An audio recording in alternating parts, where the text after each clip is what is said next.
আমি রকি। আমার বয়স বয়স ২৫। বছর ২ হলো বিয়ে করেছি। আমার লাভ ম্যারেজ। বউয়ের নাম রুবি। বয়স ২২ বছর। আমার একটা ভাই, একটা বোন আছে। আমরা বাবা-মা, বোন, আমরা সবাই শহরে থাকি। গল্পটা হচ্ছে আমার শাশুড়ি বাড়ি নিয়ে।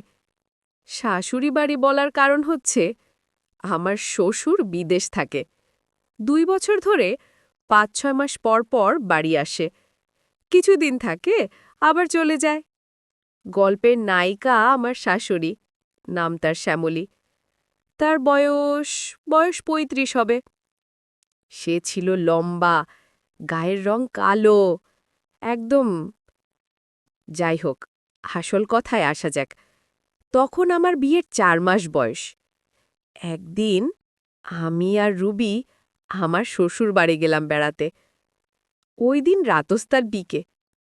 এর দিকে রুবির মামাতো ছোট ভাই শুভ আসল। শুভর বয়স ১৯। একটা কথা বলে রাখি, রুবির নানার বাড়ি মানে আমার শাশুড়ির বাবার বাড়ি আমার শ্বশুরবাড়ি থেকে মাত্র ১০ মিনিটের রাস্তা। তো আমি ভাবলাম, হয়তো আমি আসছি বলে হয়তো আমার শালা আমাকে দেখতে আসছে। কিন্তু রাত ১টা বেজে গেল, কিন্তু ওর যাওয়ার কোনো নামগন্ধ নেই। পরে রুবিকে জিজ্ঞেস করলাম এ ব্যাপারে।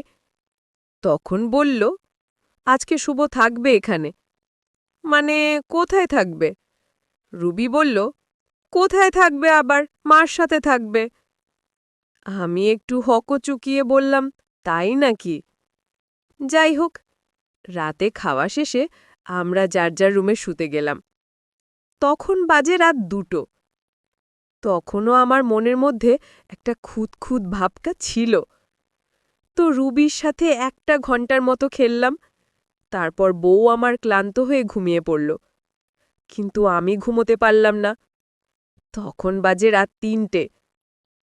আমাদের ঘরটা ছিল আমার শাশুড়ির ঘরের সাথে ঘর। মাঝখানে শুধু শুধু একটা দেয়াল।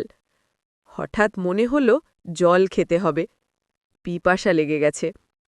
তাই ঘর থেকে বের হয়ে গেলাম ডাইনিং রুমে, যেটা আমার আর আমার শাশুড়ির ঘর উভয়ের সাথে অ্যাডজাস্ট।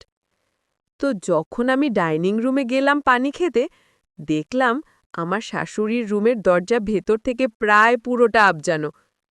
কেমন জানি খটকা লাগল, কারণ আগে যতদিনই দেখছি রাতে দরজা পুরোটা খোলা থাকত। সাথে সাথে আমি অস্থির হয়ে দিলাম।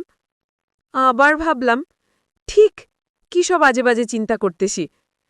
তারপরেও মনের অস্থিরতা দূর করার জন্য দরজার যে হালকা ফাঁক আছে তা দিয়ে রুমের ভেতরে দেখার চেষ্টা করলাম। রুমটা পুরো অন্ধকার, কিন্তু জানালা দিয়ে বাইরের সামান্য আলো ঘরে আসে। সেই আলো দিয়েই দেখিতেছি বিছানায় কিছু একটা নড়াচড়া করতেছে। খাটের ওপর মোর শব্দ কিছুটা আসতেছে। আবছা আলোয় যা দেখলাম তা দেখে নিজেকেই বিশ্বাস করতে পারতেছি না। আমি আর থাকতে পারলাম না, সোজা নিজের ঘরে চলে গেলাম। আমার সারা শরীর ঘেমে চুই চুই। আর লাঠির কথা কি বলবো, এমন কোনো দিনও হয়নি আজকে যেমন হয়েছে। এখন কিছু না করলে শান্তি পাব না। দেখলাম রুবি গভীর ঘুমে, তাই ওকে জাগালাম না। বাথরুমে গিয়ে আমার শাশুড়ির কথা মনে করতে করতে খেলে নিলাম। ওই দিন সারা রাত কেন জানি কোনোভাবেই ঘুম আসছিল না। অনেক কষ্টে ঘুমালাম। পরের দিন সকালে ঘুম থেকে উঠলাম। তখন বাজে ৭টা। দেখলাম বউ পাশে ঘুমোচ্ছে। আমি আবারও ডাইনিং রুমে গেলাম জল খাওয়ার জন্য। দেখি আমার শাশুড়ির দরজা পুরো খোলা, ঠিক যেমন আগে থাকে। তারা ঘুমিয়ে আছে, যেন তাদের মধ্যে কিছুই হয়নি।